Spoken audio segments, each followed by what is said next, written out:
जय हिंद दोस्तों, मैं हूं मेजर गौरवारी और आप देख रहे हैं मेजरली राइट। आपको पता है कि Bharat Asian champions trophy hockey title 2024 जीत गया है चाइना को 1-0 हराकर। लेकिन ये तो खुशी की बात है, लेकिन इससे ज्यादा चर्चित कि भारत जीत गया है, एक फोटो है जो वायरल हो रही है सोशल मीडिया पे। दोस्तों, मैंने सोचा आज उस फोटो के बारे में आपसे बात करूं। ये पाकिस्तानी प्लेयर्स और उनके कोच बैठे हैं और चाइना का झंडा हिला रहे हैं। तो काफी लोगों ने इनको ना मजाक उड़ाई इनकी, और काफ़ी लोगों ने ये बोला कि साहब आप चाइना का झंडा क्यों हिला रहे हैं, और ये सब। तो मैंने ट्वीट करा था इसके बारे में, मेरा ट्वीट सामने है। यार देखो ना, पूरे मुल्क को उन्होंने पाल रखा है चाइनीज़ ने, पूरे पाकिस्तान को वो स्पॉन्सर कर रहे हैं। आपने देखा होगा पेप्सी, कोक, ये पता नहीं टाटा, पता नहीं, जब आईपीएल खेलते हैं लोग, है ना, जब आईपीएल खेलते हैं आपने देखा कि स्पॉन्सर का वो लगाते हैं, अपना लोगोज लगाते हैं स्पॉन्सर के, सभी लोग लगाते हैं, दुनिया भर में लगाते हैं, सिर्फ आईपीएल में नहीं, एवरी कंट्री स्पोर्ट्समैन तो लगाते ही हैं। तो ये भी यार, ये चाइना का झंडा, चाइना उनके स्पॉन्सर है। आपको क्या लग रहा था किसका झंडा हिलाएंगे वो लोग? दोस्तों, आपको क्या लगता है कि किसका झंडा फहराएंगे? किसका झंडा फहराएंगे?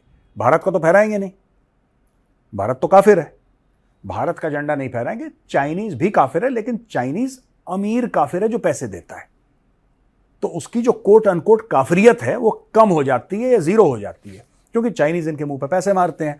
तो ये देखिए, ये हैं गुलाम, ये गुलाम हैं, चाइना के गुलाम हैं, चाइना के झंडे वहां पे हिला रहे हैं। तो काफी इनकी ट्रोलिंग हुई कि भाई चाइना के झंडे आप फहरा रहे हो। और फिर पाकिस्तानी प्लेयर्स, पुराने प्लेयर और Pakistani sports commentator Pakistani studios में बैठ के साहब बड़ी छाती पीट रहे थे कि हम तो चाइना से बड़े ऊंचे थे रैंकिंग में, और चाइना तो 20, 24, 25 पता नहीं क्या उनकी रैंकिंग है, हम चाइना से कैसे हार गए। अब इसमें भी बोल दो साजिश है कोई, चाइना ने कोई माइक्रोचिप लगा दिया होगा बॉल में, हॉकी स्टिक के अंदर कोई चुंबक लगी होगी, कोई मैग्नेट लगा होगा जिससे बॉल चिप, कुछ भी हो सकता है। पाकिस्तानी ऐसे हैं, जाहिल हैं, मदरसा छाप हैं, ये कुछ भी बोल सकते हैं, ठीक है। लेकिन ये फोटो देख के बॉस बड़ा मजा आया। एडिटर साहब एक बार दोबारा ये फोटो दिखाइए। ये देखिए साहब, ये फोटो है, इनके चेहरे पे खुशी नहीं है। आप इनके चेहरे देखिए, कोई मुस्कुरा नहीं रहा है, कोई एक्साइटमेंट नहीं है। पाकिस्तानियों के चेहरे पे कोई एक्साइटमेंट नहीं है। जिस टीम को सपोर्ट कर रहे हैं उसके लिए भी बस ऐसे मरे पड़े बैठे हैं, सुस्त एकदम बिल्कुल। इन्होंने मैच भी वैसे ही खेला था जैसे इनकी शक्लें हैं ना। एडिटर साहब जरा इनकी शक्लों पर जरा लाल गोले बनाओ, जरा बढ़िया से लाल गोले बनाओ। ये देखो जनाब, ये हैं पाकिस्तान के प्लेयर्स और पाकिस्तान के कोच। ये इनके चेहरे हैं मायूस टाइप के। ये वैसे कौमी शक्ल है पाकिस्तान की, मायूसी वाली कौमी शक्ल है ये, जिसके लिए जब इंडिया साउथ अफ्रीका का मैच हो रहा था, इन्होंने साउथ अफ्रीका के लिए, क्रिकेट की बात कर रहा हूं, तब इन्होंने साउथ अफ्रीका के लिए बड़े झंडे हिलाए थे इन लोगों ने कि जीतेगा भाई जीतेगा, साउथ अफ्रीका जीतेगा, बड़े इन्होंने नारे लगाए। इतनी बड़ी पनौती है पाकिस्तान, इनके चलते साउथ अफ्रीका हार गया।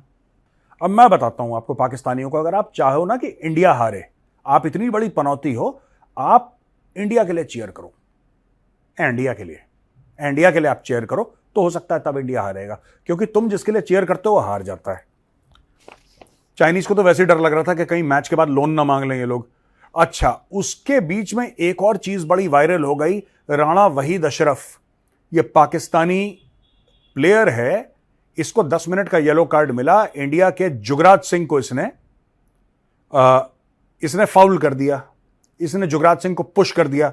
Jugraj was in considerable pain, बहुत दर्द में थे जुगराज। और यहां पे हरमनप्रीत सिंह और उनकी लड़ाई हो गई, तनातनी हो गई। वहां पे राणा चुपचाप कटने के चक्कर में था, वो फेस नहीं कर पाया हरमनप्रीत सिंह को, वो फेस नहीं कर पाया वहां से। जब हरमनप्रीत सिंह सामने खड़ा हो गया ना, बोला कि भाई कर क्या रहे हो ये, तो चुपचाप चोरों की तरह, मैंने बोला ना, एक कौमी कैरेक्टर होता है ये, इसकी गलती नहीं है राणा की, कौमी कैरेक्टर है ये। पहले पंगे लो, जब दूसरा बंदा बोले, वही पैलेस्टीनियन विक्टिम कार्ड, जब दूसरा बंदा बोले कि तुमने क्यों करा, फिर तुम विक्टिम कार्ड प्ले करो, फिर तुम कोने में चले जाओ, ये राइट।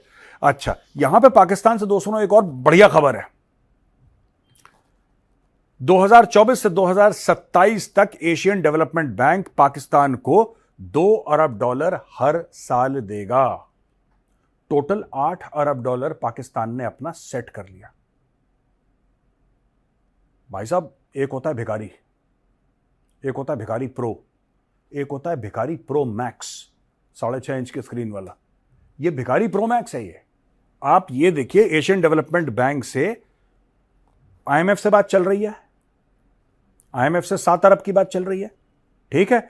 स्टैंडर्ड चार्टर्ड का हमने कल कवर करा था, इन्होंने 600 मिलियन स्टैंडर्ड चार्टर्ड से ले लिए और देशों से कुछ पैसे ले लिए। अब पता लग रहा है साहब कि 4 साल में 8 अरब का और इन्होंने जुगाड़ कर दिया है।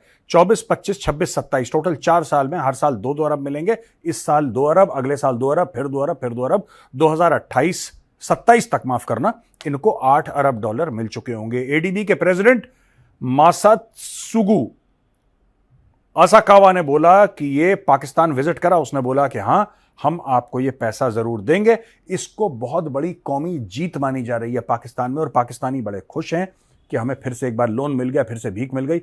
और बहुत सारे लोग पाकिस्तान में दोस्तों इस जीत का जश्न मना रहे हैं, सेलिब्रेट कर रहे हैं कि देखो 2 अरब यहां से आ जाएंगे, 8 अरब यहां से आ जाएंगे, 7 अरब यहां से आ जाएंगे, 600 मिलियन डॉलर यहां से आ जाएंगे। टोटल गिनो। कोई वहां पे ये जोड़ नहीं कर रहा कि तुम इतनी मेहनत करोगे, मैं इतनी मेहनत करूंगा, तुम इतना टैक्स कलेक्ट करोगे, ये वो करेगा, हम लोग अपना टैक्स नेट वाइडन करेंगे, एक्सपोर्ट बढ़ाएंगे, रेमिटेंसेस बढ़ाएंगे। ये कोई कैलकुलेशन नहीं कर रहा। आपने पिछली बार कब किसी पाकिस्तानी मेन स्ट्रीम डेली में आर्टिकल पढ़ा था, या कौन से आपने टेलीविजन स्टूडियो में बहस सुनी थी कि पाकिस्तान की इकोनॉमी इस प्रकार से हम ठीक करेंगे और ये हमने शपथ ली है? क्या बोला था इसने, शहबाज शरीफ ने?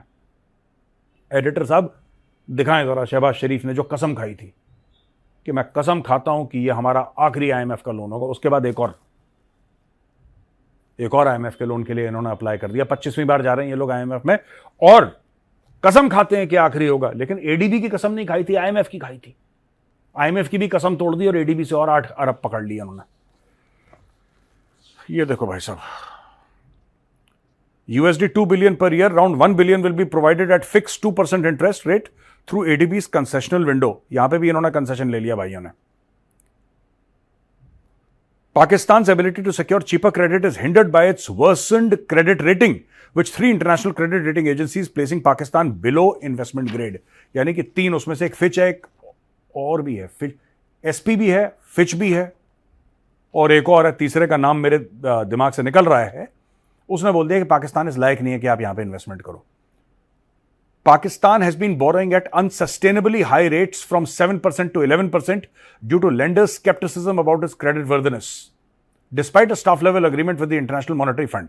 अब देखो ना, 7 to 11% ये इस पे पैसा उठा रहे हैं और वापस करने की क्षमता नहीं है पाकिस्तान की, क्योंकि इतने हाई रेट ऑफ इंटरेस्ट पे पाकिस्तान वापस नहीं कर सकता। और जो लेंडर्स हैं, अब वो उनका दुख हो रहा है। उनका दुख इसलिए हो रहा है, कह रहे हैं यार इनको तो हम पैसा तो दे दें, ये वापस नहीं कर पाएंगे। मैं तो लेंडर से ये कह रहा हूं कि आप क्यों 7% 11% के चक्कर में फंसे हुए कि तुम्हारा वापस नहीं कर पाएंगे पैसा। आप ये देखो कि इन्होंने आज तक वापस करा किसका है। ये भी तो होना चाहिए ना कि जनाब हमने इसका वापस करा है। 10 में से हम 3 का वापस कर दिया, 7 का नहीं कर पाए, लेकिन 3 तो हैं जिनका वापस करा है। वो 3 का नाम भी नहीं है पाकिस्तान के पास। अब ये देखो, the ADB's new Pakistan country partnership strategy for 26-30 is being developed, focusing on structural reform, economic and climate resilience, digital technology and regional economic integration under the central Asia regional economic cooperation.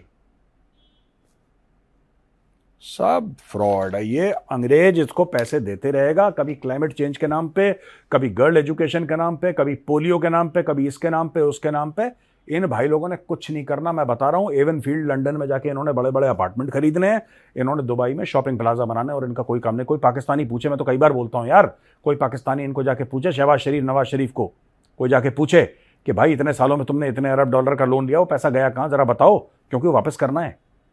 ये भीख नहीं है, ये loan है। भीख तुम्हें अलग से मिल रही है, ये लोन है भाई, ये तुम्हें वापस करना है। तुम्हारे बच्चों को वापस करना है। कैसे करेंगे तुम्हारे बच्चे? एक पाकिस्तानी बच्चा पैदा होता है 3 लाख रुपए का लोन लेके पैदा होता है, एट एन एवरेज बता रहा हूं आपको। अगर पूरी इनकी पॉपुलेशन से आप डिवाइड कर दें तो आपको यह पता लगेगा कि एक पाकिस्तानी बच्चा जिस दिन पैदा होता है वो 3 लाख रुपए का मकरूज है। कैसे करेंगे वापस है?